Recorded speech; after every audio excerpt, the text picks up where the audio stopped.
Peace, peace, peace. Shabbat shalom. Of course, I got to do the whole. If you can hear me, let me know. Yeah, I'm looking at you, Miss Wrench. I know you got me. But peace to everyone. Shabbat shalom. I see everyone is coming into the space. So peace, Chief Yuya. Peace, our MGC. Loud and clear. Okay, good. Thanks. Yeah, peace, Akwa Kashio. Peace to Sovereign Eats and Akot Deidre Sully, uh, Brother Chris. Peace, welcome to another um, Shabbat Insights. And yeah, I know you're probably expecting to see Chief. Um, but yeah, peace, Brother Low. You know, uh, some of the men of Anu are going to be heading up these first Shabbats. So today is the first day of the Gregorian year, and it is also the first Shabbat of the month. Peace, Brother Ramon. Peace, Sister Precious. Yeah, so what I wanted to discuss is,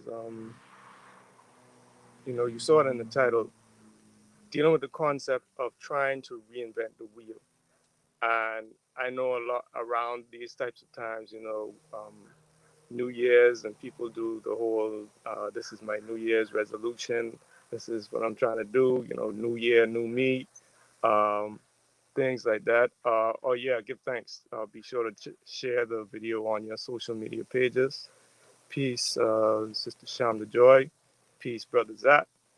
Um, but yeah, we have this idea of trying to reinvent the wheel or recreate ourselves, and as a result of that, we sort of try to align ourselves with what everyone else is doing, and not really taking the continuing our space in in the winter solstice, which basically helps us to quiet ourselves down.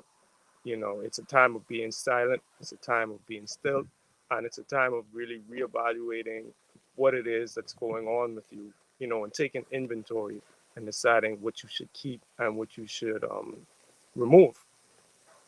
And the idea of taking inventory, it's funny. I was looking it up, and it's closely related to the word invent. So, reinventing the wheel, right?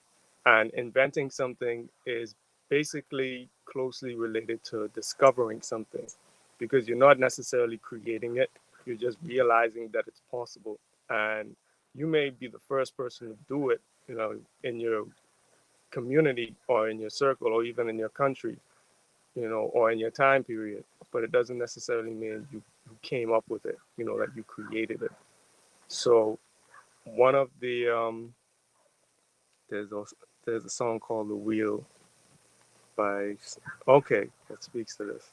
All right, Sister Kashia. But yeah, you're not really reinventing anything. You're not creating anything new. You're just discovering something that was already there that may have been forgotten. And that is something that we can miss because of what's going on around this sort of time. When the Gregorian year is turning over, people tend to try and focus on the new and forget the old, as opposed to taking inventory. Inventory, like I said, is like discovery. And when we spoke about discovery during our Shema segments, we were talking about what it is that's already there, and laying that bare on the table. What have you done in your life, or what has led you up to this point historically that you may need to reconcile, or that you may have actually moved beyond, but you're still psychologically tethered to that event. You're still living out that event, or you may still hold yourself to that standard, whether it was a higher standard that you want to get back to, or it was a low standard that you need to level up. So I just wanted to touch on that piece. One of the things that I wanted to read from, or one of the scriptures that I wanted to read from, was Ecclesiastes. And in that segment, we have who's known as the preacher. They were never named, outright, but they're credited as the preacher, and they're musing about life. Like, all right, I've really thought about this whole thing. I've considered the seasons and everything, and it's like, what's the point? Everything is cyclical. Everything repeats itself. Everything is like a wheel, like a circle. So what's the point of life if it's just going to keep repeating itself? And what he had realized, or some of the points that he had touched on was, even though everything on this plane is transient, the only thing that's going to survive is what he calls the spirit. What survives is the soul, because even though you go down to the dust, just like the animals would go down to the dust, it's your spirit or your soul that goes back up and reconnects with the Almighty. And that's what's important, the cultivation of that soul.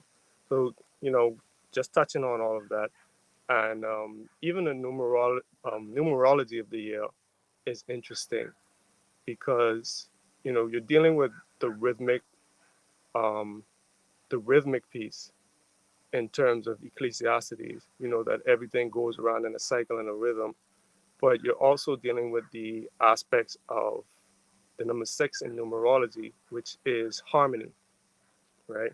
Number 6 deals with harmony and balancing, um, which I sort of always equated to an internal thing. It can be external too, but you can't have external harmony if you don't have internal harmony. You're not going to mesh well with whatever environment you're in. And there's also the number 6 in our supreme mathematics, which deals with equality. So again, you're dealing with balancing yourself out. But in order to balance yourself out, again, you need to take inventory, because there are going to be some things that you need to strip in this season in order to stand upright. Chief Uriah says, if everything only repeated like a wheel within a wheel, we'd not be on earth, but rather in the perfected heavens. Yeah, that's true. There are some changes and subtle nuances that helps us to move not necessarily on a perfect loop, but it's more like a spiral, because it changes based on slight variations, which is very interesting. You know, but I'll get into reading this verse, and then we could get back into discussing this concept. So what I wanted to read from was actually is the first 3 chapters in Ecclesiastes, but the first one I thought was interesting because he's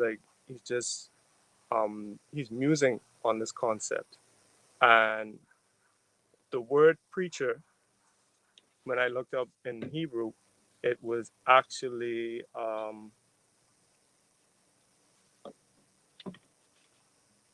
let me not butcher this. Okay, Kohelet. Kohelet was Kaf, He, Lamed, and Tav. Peace, Abagrus. Peace, Akiaze, and Abba Haru. And you're dealing there with again a circle. Kaf dealing with the sun on the horizon. What's ahead of you, also what's behind you, and dealing with the concept of the circle. Then you have He, which deals with your breath. It's also like behold, like look, you're revealing something. And you have Lamed, which deals with a shepherd's staff, and it also deals with teaching. And to round it out, you have Tav, which deals with sealing and joining things together. So you have someone who reflects on the past and the future, and they're basically showing you or revealing you to you, or teaching you the relationship between the past and the future and the present, and they're like tying it all together. So this is the preacher, and what he's doing is in Ecclesiastes it says the words of the preacher, the son of David, king in Jerusalem. Vanity of vanities, said the preacher. Vanity is vanity. Vanity of vanities, all is vanity. What profit hath a man of all his labor which he taketh under the sun? One generation passeth away, and another generation cometh, but the earth abideth forever. The sun also ariseth, and the sun goeth down, and hasteneth to its place, where he arose. The wind goeth down toward the south, and turneth about to the north. It whirleth about continually, and the wind returneth again according to his circuits. All the rivers run into the sea, yet the sea is not full. Unto the place from whence the rivers come, thither they return again. All things are full of labor. Man cannot utter it. The eye is not satisfied with seeing, nor the ear filled with hearing. The thing that hath been, it it is that which shall be, and that which is done is that which shall be done. And there is no new thing under the sun. Is there anything whereof it may be said, see, this is new? It hath already been of old times, which was before us. There is no remembrance of former things, neither shall there be any remembrance of things that are to come, with those that shall come after. I, the preacher, was king over Israel and Jerusalem. And I gave my heart to seek and search out by wisdom concerning all things that are done under heaven. This sore travail hath God given to the sons of man to be exercised therewith. I have seen all the works that are done under the sun, and behold, all is vanity and vexation of spirit. That which is crooked cannot be made straight, and that which is wanting cannot be numbered. I communed with mine own heart, saying, Lo, I am come to great estate, and have gotten more wisdom than all they that have been before me in Jerusalem. Yet my heart had great experience, yea, my heart had great experience of wisdom and knowledge. And I gave my heart to know wisdom, and to know madness and folly. I perceived that this also is vexation of spirit. For in much wisdom is much grief, and he that increaseth knowledge increaseth sorrow. Right. So in that you also have it also made me think of Genesis, right? Bereshit, and in Bereshit you have in our beginning, which is distinct from Barashit, which is in the beginning, because you have a definite article there. But Bereshit in our beginning, and then you have him, the preacher saying that, this has all happened before. Even though we don't have any remembrance of it, the things that have happened before, they're going to repeat themselves again, and he's realizing that this cycle is continuing and repeating itself. Right. Give thanks. Give thanks to the wrench in the chat. Yeah, so you have in this first chapter of Ecclesiastes the concept that everything is repeating itself and it's cyclical, similar to how we have these years that are coming. And whenever a Gregorian year turns over, there is a tendency to try and forget what you did last year as opposed to building on it. Peace, Brother Logan. Uh, yeah, you're not trying to build on it. You're just moving aimlessly through life, or you're going based on other things that are happening around you. And you may not realize, or you may forget that seasons aren't subject to the calendar. It works the other way around. The calendar was created to try and map out the seasons. And if you're going by what someone, especially if you're going by someone else's calendar, you may try to align yourself that's out of season, and you're wondering why things that you're attempting to do, they seem off. Your timing is off.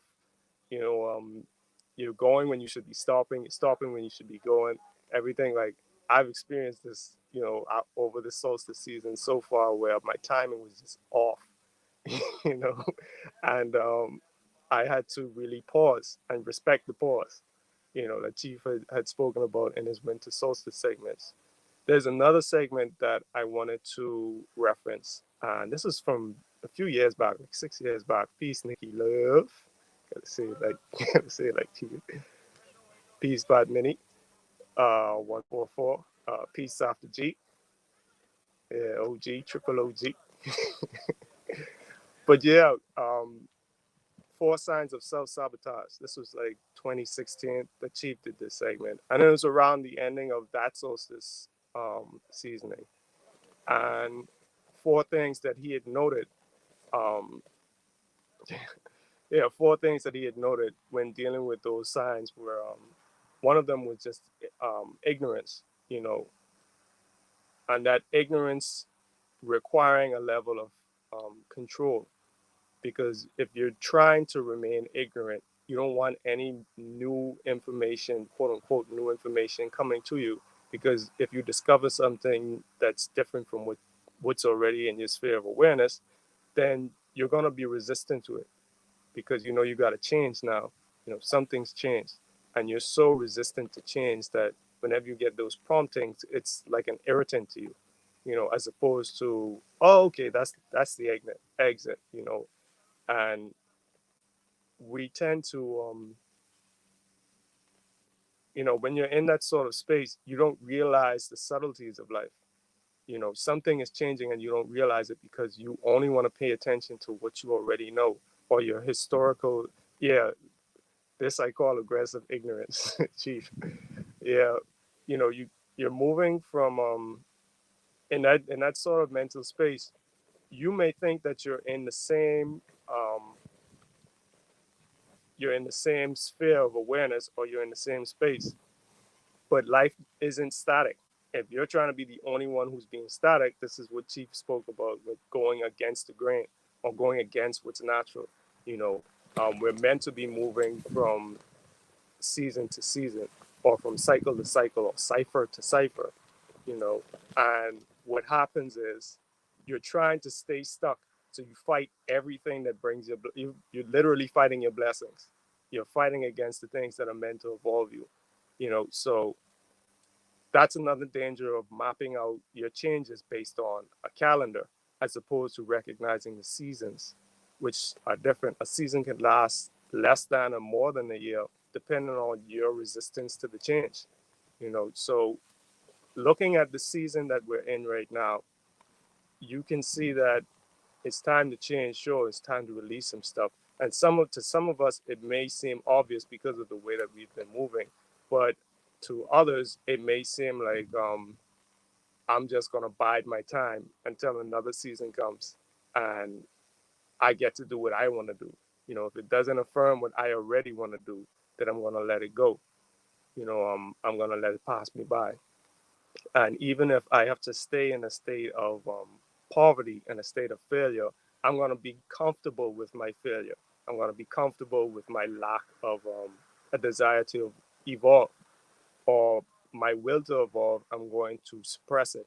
And anyone who comes into my cipher who's going to prompt me to, you know, evolve, I'm going to look at them like, if you don't get, if you don't get around me, you know, I don't need all of that. You know, I don't. You being too deep. It ain't. You know, it ain't all that serious. Another thing that, um, another sign of sabotage is also dealing with not wanting to change your habits. It's similar to ignorance, but not wanting to change your habits, you know, like haberdashery, what you're wearing. You don't want to change the way that you're moving. You know, even if you do come into a new space. The example that Chief had used was, you know, always walking around with a razor in his mouth. And, you know, having to realize that maybe I'm in a space where I shouldn't be doing that. Or maybe in a new space where you have to change your attire in order to get the best out of that environment, you know. So we're also dealing with the stripping of old garments and putting on of new garments that match, quote unquote, new garments that match the current situation that you're in. Exactly, Sister Deidre. It's like preferring to stay in dirty cloth. And she says, life erodes away that which doesn't move at the same wavelength and frequency. This is why bodies and mountains eventually erode and dissolve. Water doesn't, and it tunes to the frequency of life seasons. Right, right. And this is one of the things that, yeah, exactly, Brother Zach. I'm the type of person, once you hear that, they ain't trying to, you know, they ain't trying to go nowhere. They ain't trying to go nowhere. They're trying to stay where they are. Sister Kashia says, your habits, your array of covering, and your drapery, which we call garments, are your habits. Costume yourself with and ensemble that brings blessing and removes destruction and shame. And that's from the other way. But yeah, if you move with, and it's not just habits as in your physical clothing, it's what you do. It's, like Chief had said, aligning with the spirit and the frequency of the seasons. So if you're aligning with the spirit and the frequency of the seasons, you're not necessarily um, concerned with, you're not actually concerned with what everyone else is doing, because there's something that you need to do that is it's coming from an internal space, and that goes back to that harmony piece. And 14 keys, you have harmony as that unit or that note that each person has that they have to play.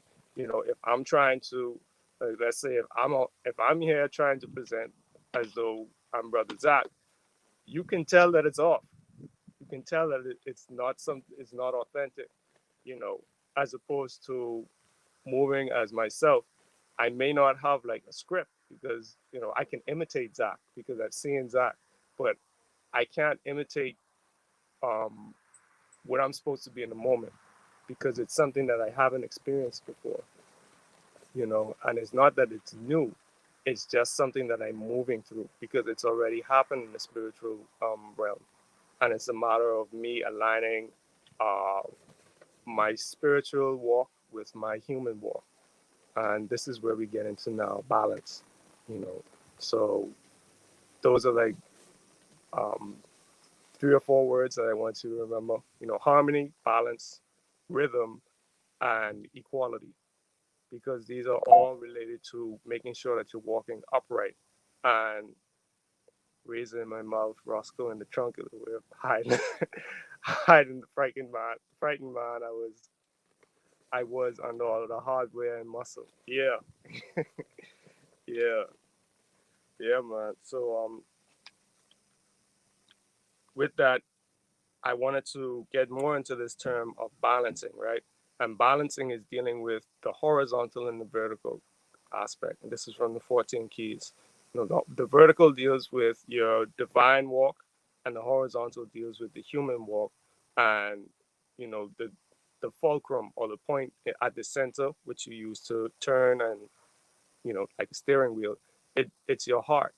Your heart is what aligns, where you align yourself with the human walk, where you say, okay, these are the things that I need to be on the planet, and it also aligns you with your spiritual, your divine walk, or your connection to the Most High. And this is especially important for men because we're the ones who are disseminating that same transmission that we're receiving, and that we should be obedient to into our family, right?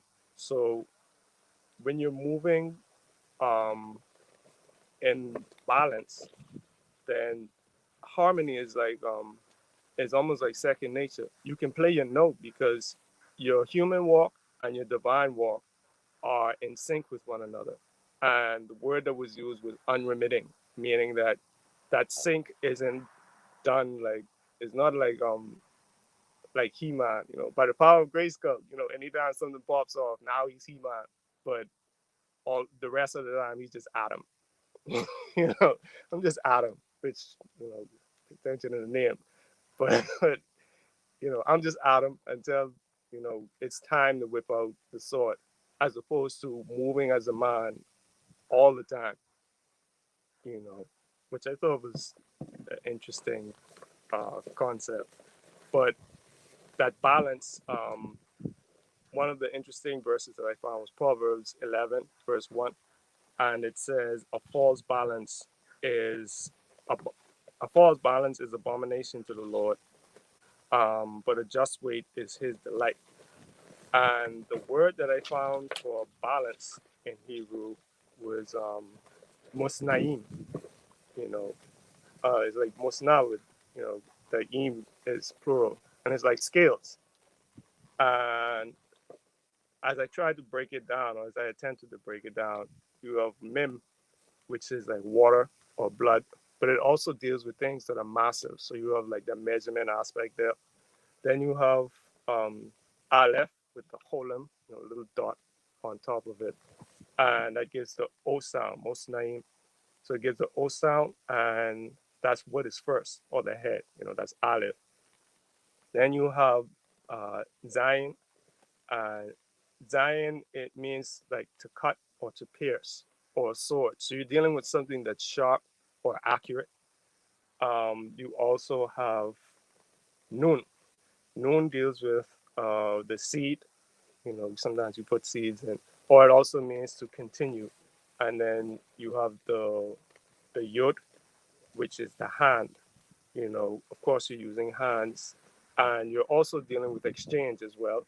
And then you have the Mim that closes it off. you know. So Miss Naim, and Sister Deidre or Chief, you can let me know if my interpretation of that word was off. Chief also says limitation is subject to the 20-second delay, waiting until original is witnessed to then reinterpret it. How many fight with their all to mimic the devils of Babylon? Divine light provides uniqueness. Yeah, yeah, exactly. And it also provides so much levity. Once you get rid of that desire to align with Babylonian condition or Babylonian thought, everyone is on the same wavelength. Sure, so yeah, they're harmonizing with themselves, but the frequency that they're on is disharmonious with what they're actually supposed to be aligning with.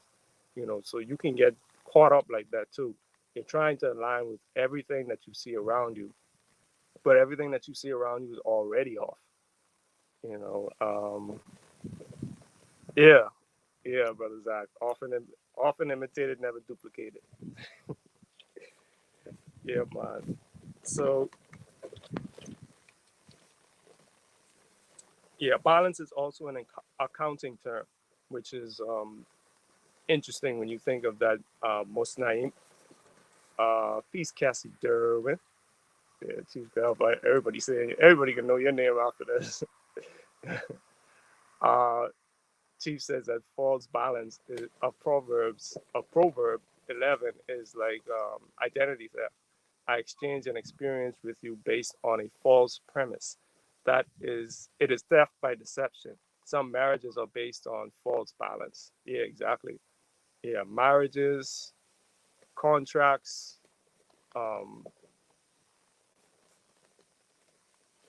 yeah, man, marriages, business contracts, even the relationship that we have with ourselves. Like we can convince ourselves that we're someone else, which is what actors do a lot, method actors. And it's dangerous, they got to go to therapy to pull themselves out of that role. Um, yeah, man, it's very dangerous when you try to walk in someone else's shoes. Like they say, walk a mile in my shoes. You try to have someone else's experience, but you're perpetrating as though you're them. And a long time ago, it's one of the earlier segments. Chief spoke about character and your character not being able to be created or discovered or really refined in a vacuum, or moving as a lone wolf. Your character is developed in the context of the community. But some people try to perpetrate themselves as though they should be a part of that community, even though they're not. It's not in them, and they're not really trying to align with it. They're just trying to perpetrate themselves as it. Like we experienced that with one of the Shema, where a lot of the I don't want to say anything that brings them. I don't want to summon them, but a lot of the machines, let's say, they tried to come into the space, and a lot of them were using terminology that they saw us using to try and blend in with the space. But we could see that you're not, you don't come here often. The old saying, you come here often. Yeah, they don't come here often, and they were really trying to subvert the sacredness of the space, and they had to be exiled. But the language that they tried to use actually could have bought them some time. If it wasn't for everyone really being on alert, it could have bought them some time to where, huh, well, this person is using all the right language, and they seem to be respectful, and they seem to be asking some good questions. I'm just going to let them exist in the space. But you can't see when someone is off if you're not on. That's one of the dangers of it. Top tier speakers, peace to the house of Bell. Makes me think of the best form of flattery is imitation. Yeah, yeah. I was just thinking about that term. I was just thinking about that phrase the other day. I don't know why. But yeah, a lot of people say imitation is the best form of flattery. Chief US says true, mama. And flattery is the best form of manipulation. Still a false balance, but only covertly constructive. Mama Precious says that light also illuminates truth. The truth of what and who you, the truth of what and who you be, thus allowing for an opportunity to yield to balance if receptive. Chief US says it's like a stolen legacy, stealing a people's history to try and trick the heavens into giving you their fortune and birthright. People are tricked out of their inherited birthrights like that. Yeah, Aki Lo did a breakdown of Princess Mononoke, that the anime film from Hayao Miyazaki. He did a breakdown of that a few months ago, and you can see that with what's his name? Is one of the boar deities, one of the hog deities, Okoto. I think that's his name, Lord Okoto, and he was blind. He could only smell. So what the humans did was they killed his army and they skinned them, and then they covered themselves in their blood, and he could only smell the blood and the skins. So he thought, he was like, "Let's ride, let's go, my warriors." He didn't realize he was leading the enemy to the holiest of holies, and that caused a whole lot more issues. But he wasn't on also because he was in such a rage that he couldn't really. He didn't even take time to converse with them. Like, this is off. As far as he was concerned, these are my people. Let's go. Let's ride. Emma Precious says, yes, Aki, those troll things, I'm going to say it, and mechanical alike are easily spotted. Aki Zak said, as Dr. Amos Wilson says, for this to go on, a group of people have to be out of their mind. Yeah, you're not on. Something's off with you. That's why the people who are off can, infiltrate, perpetrate. Um, but yeah, one of the other things that happens is you can also have a low sense of self-worth, and this is related to harmony and balance, because if you're not in alignment with if you're not in alignment with what it is that you're supposed to be in alignment with, if you don't have that tethering or that connection to the most high, or to your source, or even to a community that can help you to stand upright and balance you out, you can be told anything. Chief often says that Western society is a master at eroding your self confidence and your sense of self worth. And what happens as a result of that is you don't think you deserve anything. You may look at your bank account and it may display a certain balance that's like beneath what you're supposed to be getting, but you think it's fine because it's what you've always gotten, and it's what you see people around you getting.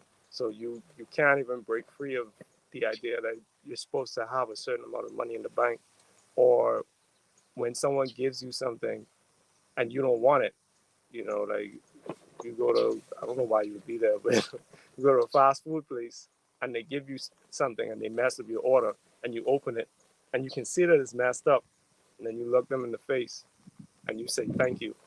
As opposed to say, listen, this isn't what I ordered, or as opposed to saying, I'm not going to these people because these people don't love me.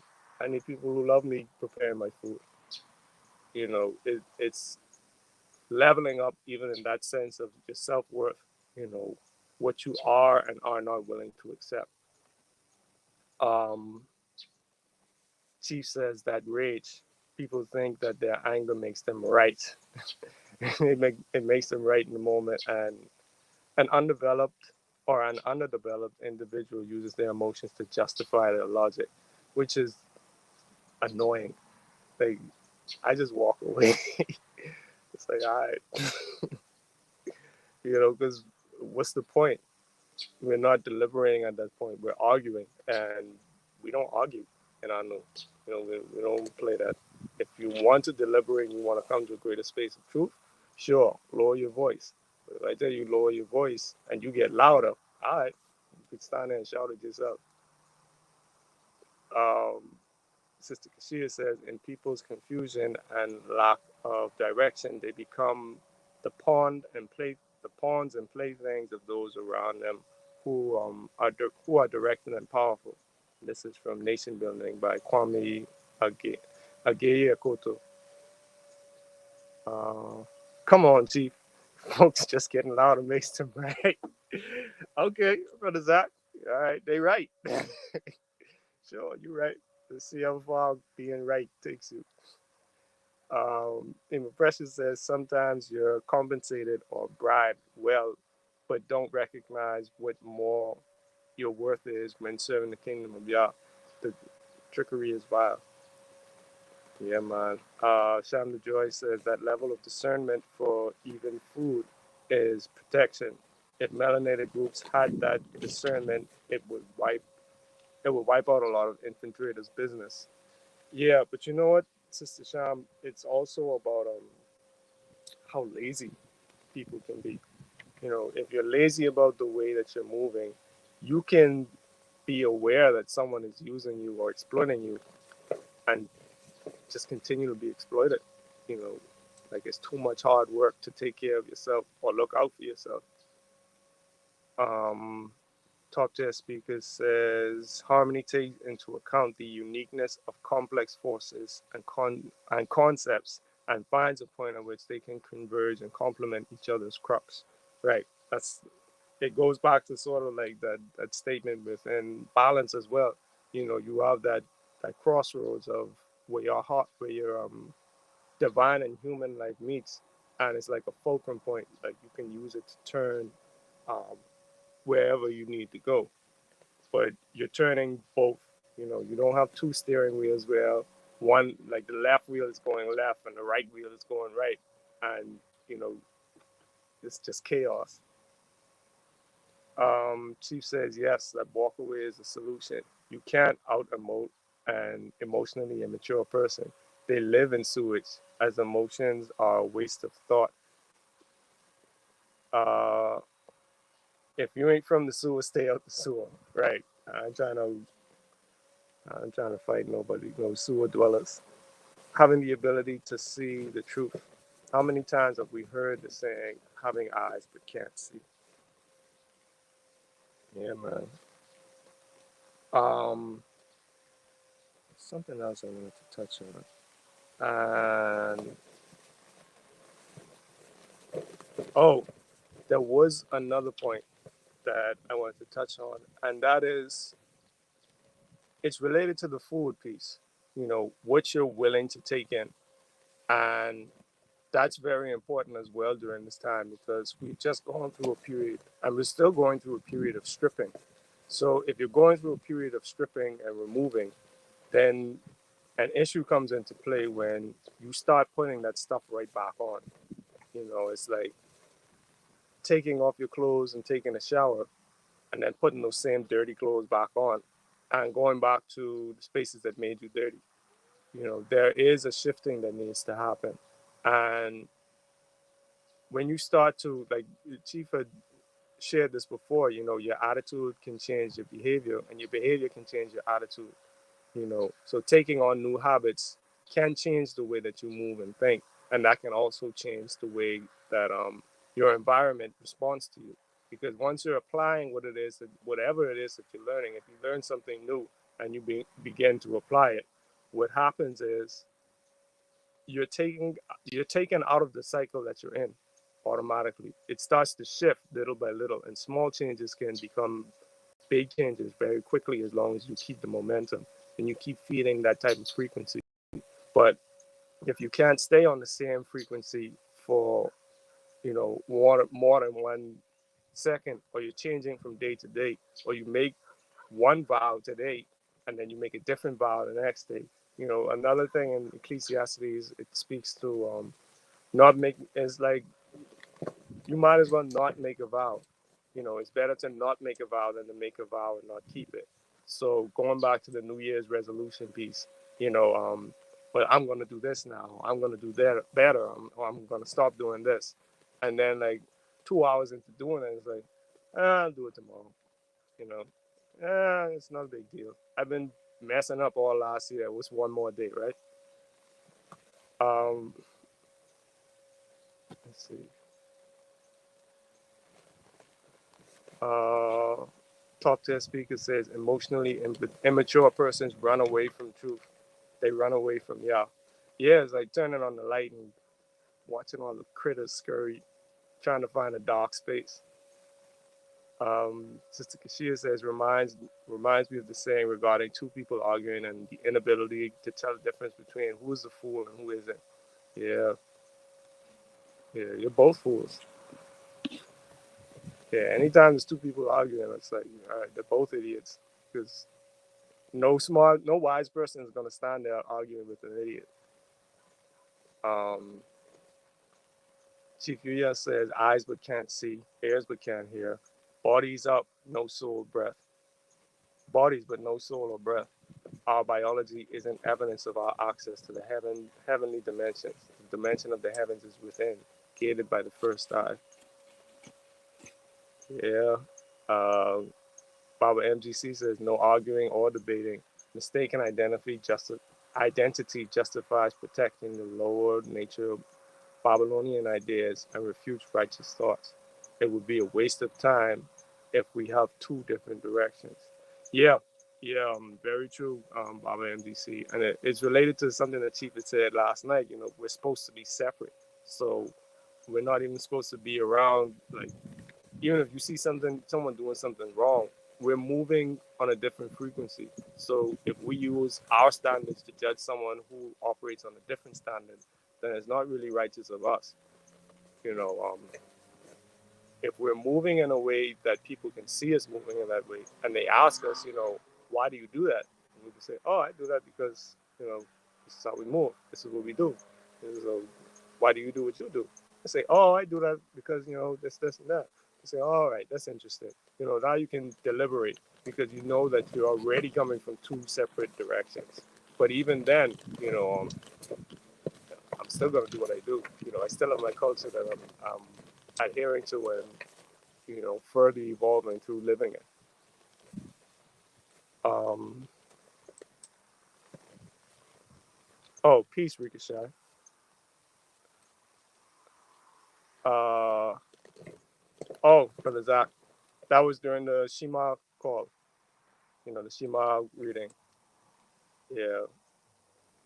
Um, what was I saying? But yeah. Oh, what I wanted to touch on as well was there was this book that I had read like years ago. I think it was like almost 10 years ago now. It was called The Celestine Prophecy.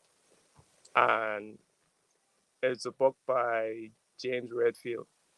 And in that book, he had basically outlined say, no, Brother Zach, it wasn't no private lessons going on. Brother Ramon says this is where knowing to respond rather than to react. Um, when we are in environments outside of our culture. Yeah, yeah, you know, there's certain things don't you definitely don't react. But there's certain things you shouldn't even respond to. You know, like let's say if a female, I'm sure females can yeah, awesome but horrible movie. I'm sure females can relate to it, or maybe some of the sisters in this space before they started moving in a certain way. Like if you're out at night and you hear a man's voice saying, "Hey, sweetheart, can I talk to you for a minute?" You know, you don't know where that's going. After that, whatever the question was, whatever you got to ask you don't know where the hell that's going. So it's best to, you know, move in a way that you're protected. You know, but sometimes it doesn't occur to you because you're trying to be rebellious. You shouldn't be out uncovered. Yeah, but that book, Celestine Prophecy, is a good book, man. But the movie, I couldn't finish it. I started watching it, like, what's this? They tried to make a cash grab off of the book while it was in its high point. But yeah, in the book, there's a series of insights, right? I think there's like 9 insights in the first book.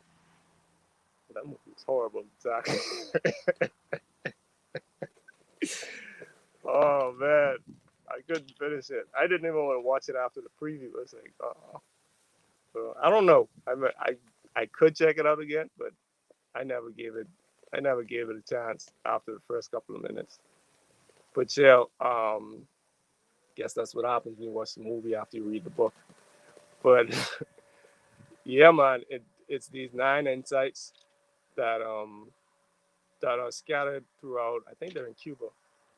I think it's set in Cuba, and these insights basically give you like step by step how you should be viewing the world, because it's stated in the beginning of the book. You have people who are connected to a higher source, and then over time, you have to deal with making sure everyone eats. You have larger communities. So there were some people who were like, all right, you keep this connection to the higher source going, and we'll worry about more mundane stuff. Over time they were like considered priests and shamans, and then throughout history they started to evolve. They became philosophers, and then philosophers became scientists. But throughout time, even they started to lose their connection to the divine. And still talking about open legs. Chief says if you're out at night and you're asked that, there are serious. If you're out at night and they're asked that, there are serious assumptions already made. The assumption is that you're out with all of the other creeping things because you're chasing an orgasm. You're chasing orgasm. Um, Brother Zach says they tried to get some of the inner dialogue that would be hard to convey on the screen. Yeah, it's very difficult to make an adaptation, especially when you have like a source material that's so dense and you try to fit everything in, but you're aware of what kind of audience you're dealing with. Yeah, of course you like that movie, Sister Shield. We gotta put you in rehab with these movies, with your taste in movies. Oh, by the way, if you're on the lookout, Brother Lowe is reviewing The Matrix next strong. Yon Kamishi, 8:30 shop. Um, Brother Zach says, yeah, it's that saying, ain't nothing open after a certain time with them legs. Yeah, the movie kept using a blur glow effect to show deep experiences. And that was your first time that had a $700 budget. I was filmed over the course of 2 days. Yeah, man, they probably wasn't even in Cuba. They went to Wisconsin. Yeah, they looked for as much trees as they could find. It's like, yeah, this looks kind of natural. Yeah, but those insights were basically once you found an insight, it gave you a deep truth, and that the understanding and application of that deep truth helped to guide you towards another truth.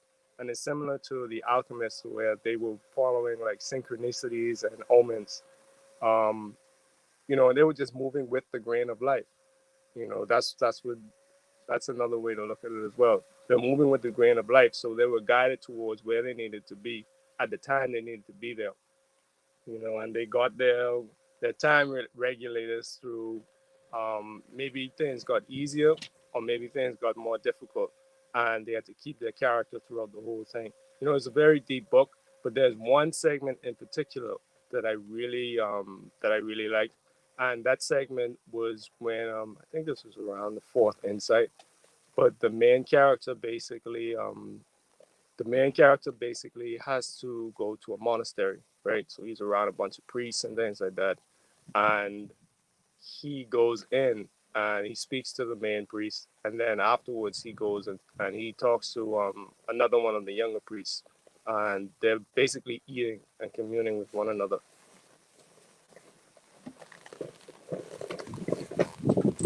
Give me 1 second.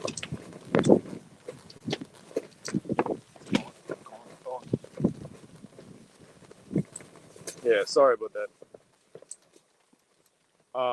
So yeah, he's in a space where he's dealing with, yeah, got to talk to someone after the video.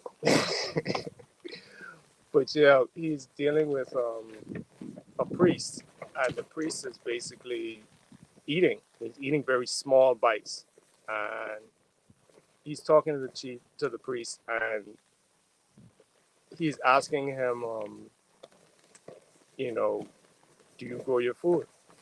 You know, or do you have a relationship with your food? And he's like, oh, so you read the fourth insight? He's like, yeah. He's like, do you grow your own food? He's like, no.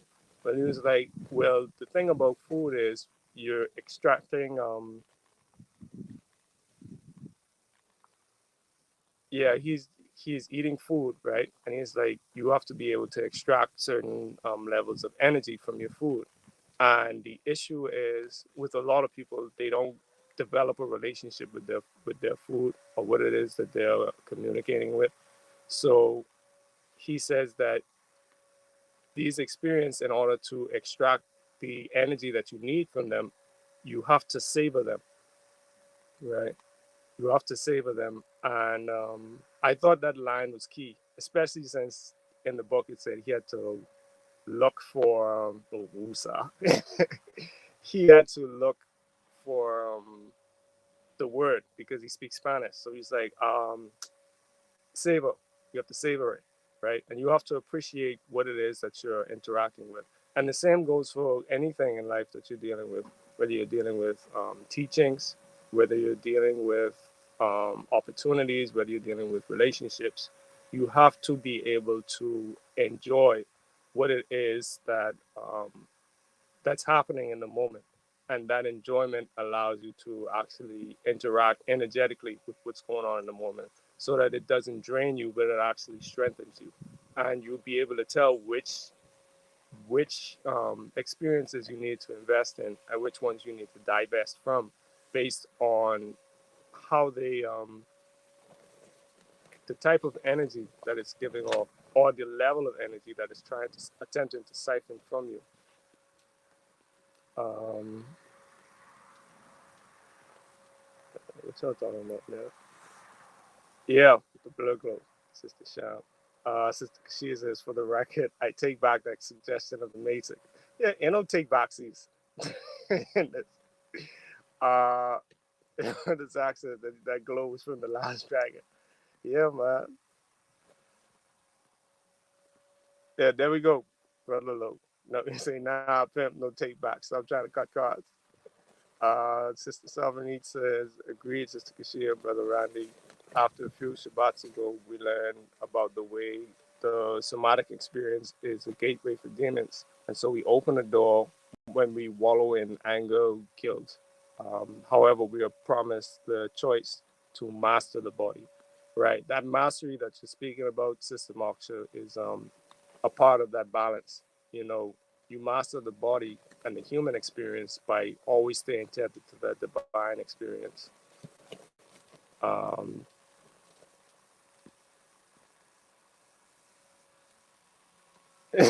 she said, producers didn't give him a camera star. Who's shaking the tent, bro? The wind is blowing. He's in a jumper. They started jumping on the other side. What y'all talking about? What I miss?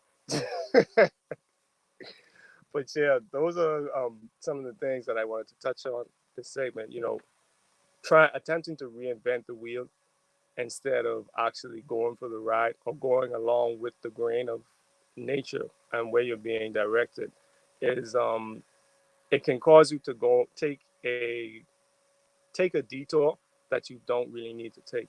You know, even the statement, you know, trying to reinvent the wheel, it comes with the connotation that if it ain't broke, don't fix it. You know, if you have something that works, improving it is fine, yeah, but you're trying to, it's like quality versus substance. You're trying to subvert the substance of a thing as opposed to recognizing the quality and whether or not that quality needs to change. All right, I see what y'all mean. The wind, yeah, the wind is blowing. You know, I'm going against the grain of nature. Yeah, but if you're trying to go against the grain, you're trying to subvert the substantial nature of a thing. So what I mean is by substantial nature, you can have a wheel, right? And with that wheel, you have substantially what you have is a circle. But that wheel can be made out of anything. The qualities of it could be rubber, it could be stone, it could be plastic. You know, all of those things still have those characteristics where if you give it a little bit of a push or a little bit of momentum, it is actually going to roll. As long as it can stay upright. Um, Chief says, savoring a moment is synonymous with living your purpose. How can the Supreme Intelligence collect information from you if you're not fully present during each coinciding moment orchestrated for you? Right, exactly. Even if you're trying to install something on a computer, if you interrupt the installation process, then it's going to have an icon there. So you think you have it until you click it and try to open it, and it says, this file is corrupted. This file wasn't installed properly. So you got to uninstall that and reinstall it the correct way, and have the humility to say, "Oh, okay, I messed up the installation," instead of saying, "Man, this program is junk." You know, Top tier speaker says our purpose is to be fully present during all metamorphic experiences. And this is from Neo/Purpose in the 14 Keys. Um, yeah, that's in a new spiritual training phase one. Part of your life purpose is just being in the moment, which is not an easy thing to do. Yeah, it can be difficult depending on in harmony. It speaks to the vibratory contracts that we make.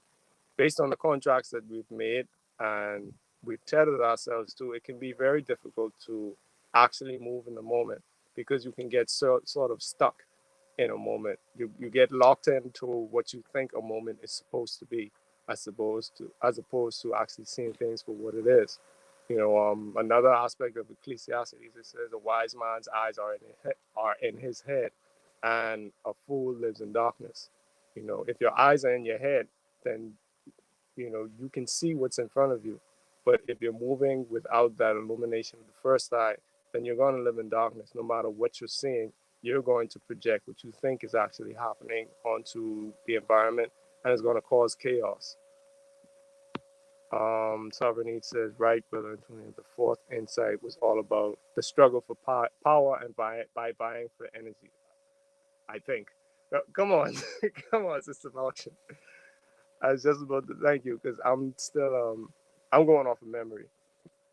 Um, Brother Vermont says, "Oh, this is a question to Chief Yuya. Would that be like the cool breeze spoken about in the Conan movie breakdown? Meaning that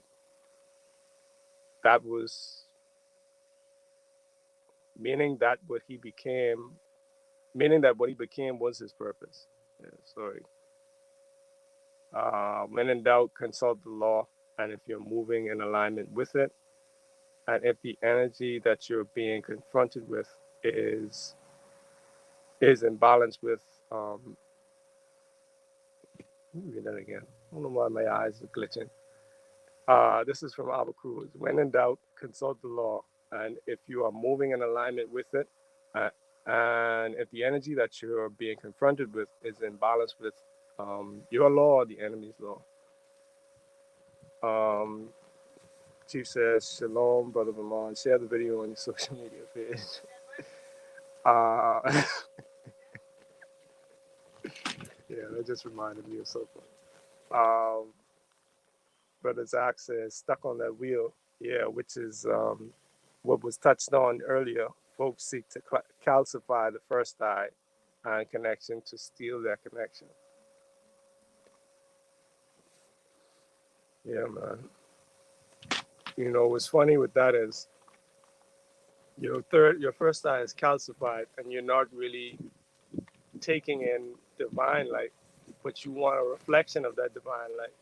You know, because you know that if you go the source of it, the like you can't argue with that.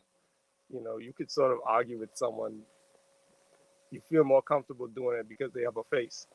You know, and they, if they irritate you, you can get kind of satisfaction or satiation from saying, "Man, whatever. Well, I have my truth, you have yours." So you feel like once you've said that to someone, you know, and stormed off, that it's true. And anytime someone confronts it, then you just have to repeat that process. But nothing that works once works always. You know, it's always going to be some sort of variation based on your contextual environment. It's not always going to work. So if you think that you can just have a snazzy phrase that you can just pull out of your pocket every time someone says something that gives you like a tingly feeling, tingly sensation in your gut, like, I don't like this. Well, that's not true. And you just walk off. It's like, what the hell was that? So rather than sitting with the moment and appreciating the moment, you know, you're actually shunning your growth, you know, or you're shutting the door on your entrance into the next level because someone's speaking to something that actually holds you back. Um, all right, I see some stuff in the chat. Security. TGS says calcified first, but even we stole you from a particular, but we don't remember. Yeah, we stole you from a particular landmass or a particular village, but we don't remember what part. So you can never know your homeland language or culture. They can tell you the clear of, they can tell you the color of Columbus's pantyhose, but not when they grabbed your igun. Yeah, man. Um, all right, Sister Moxie says she was certain. However, the liberation, right? Celestine prophecy is interesting. The text shows how being in the moment was crucial, not just what the body perceived, but also a knowing. Yeah, man. Yeah. It's funny. Akizaki was mentioned consuming food. You know, like a candy bar is not the same caloric intake as a mango would be. Yet people still think it's the same. Yeah, I mean, they both got sugar, right? Yeah, it's all right. Tomato, tomato. Yeah, man. But yeah, it's funny. The consumption piece versus what you absorb. You know, you could consume a lot of things, but it doesn't make it useful to your body. It's similar to what I'd said earlier about taking inventory, right? If you have inventory, like let's say you have a shop and you just buy a bunch of inventory, but you don't really do any research to see how relevant that inventory is. So now you're like if I started a store over here and I bought a bunch of skis, you know, how long is that going to sit up in my inventory before I decide, all right, I have to admit that, you know, that wasn't a good buy. You know, and now I got to admit that I have to basically get rid of these skis. I might have to just take an L, bite the bullet, and throw them out because I shouldn't have bought them in the first place or sell them as firewood. Who knows? But they have no use here, so they're going to be taking up a lot of space. So how many thoughts and emotions, or rather, how many thoughts and feelings and ideas do we actually amass without testing them or trying to apply them, or even before we even take them in, see if it's actually going to desecrate our internal space. You know, think of how much cleansing that the Levites had to do before they went into the tabernacle or before they went into the temple, or even with Mount Sinai when Moses was first called up, and they actually he built 12 altars, you know, for the 12 tribes of Israel, and he made a sacrifice and he sprinkled them on the altars, and he also sprinkled the blood on the altars, and he also sprinkled it on the people, you know, just signifying that you have to be on a certain frequency to even benefit from this sort of blessing. You know, you won't be receptive to it if you're not on that frequency. Um, Top tier speaker says those who live an unexamined life don't connect with the truth of themselves, and I often notice an uncomfortable an uncomfortability when they're being questioned by others who do live life with examination and inquisition. Yeah, people like it goes back to the ignorant people um, loving to have a sense of control over the situation or the environment.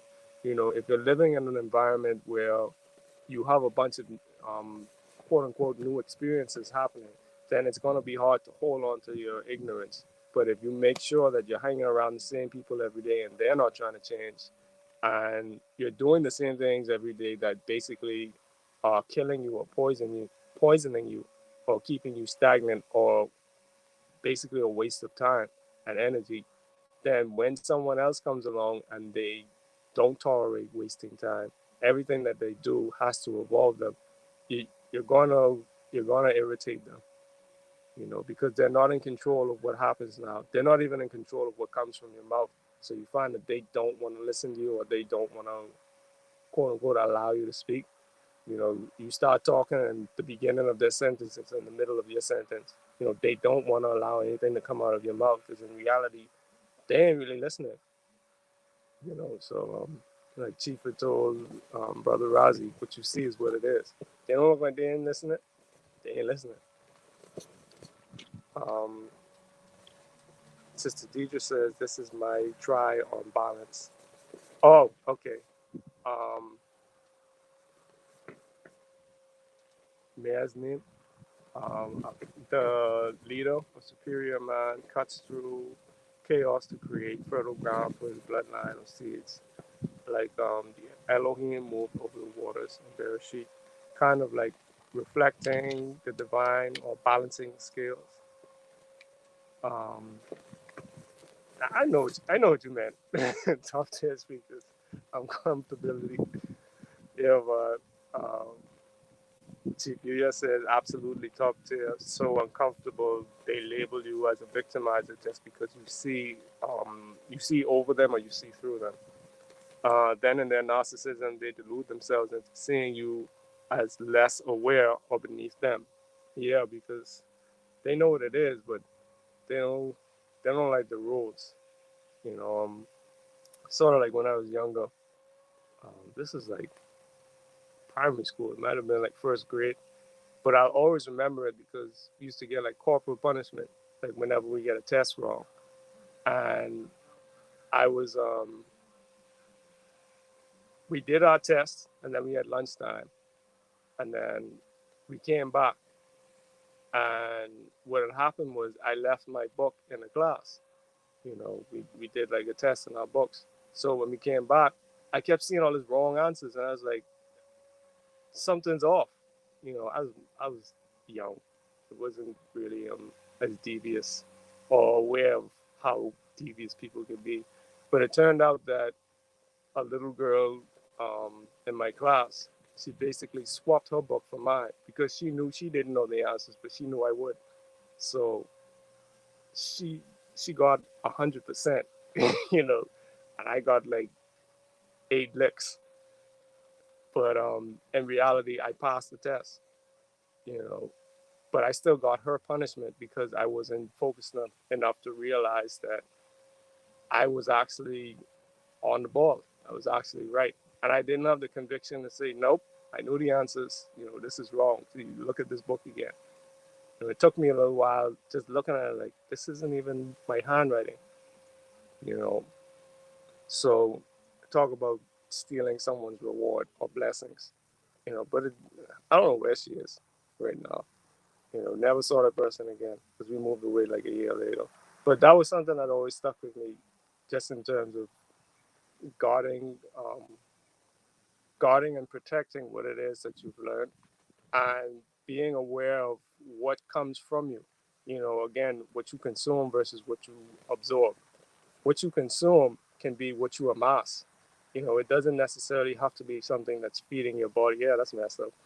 I know, but yeah, you're not even taking in things that are feeding your body. You're just, you know, piling stuff up.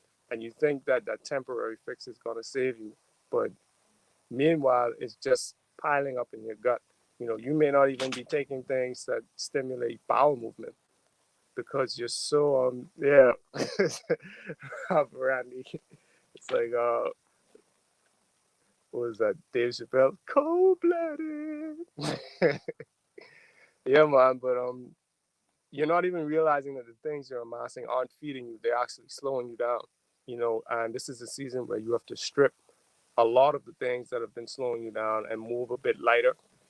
And the things that come to you, you're going to be able to, once you're aware of the frequency that you should be on and unremittingly connecting to it, you're going to know when something's coming your way when you don't necessarily, you don't need to engage in it.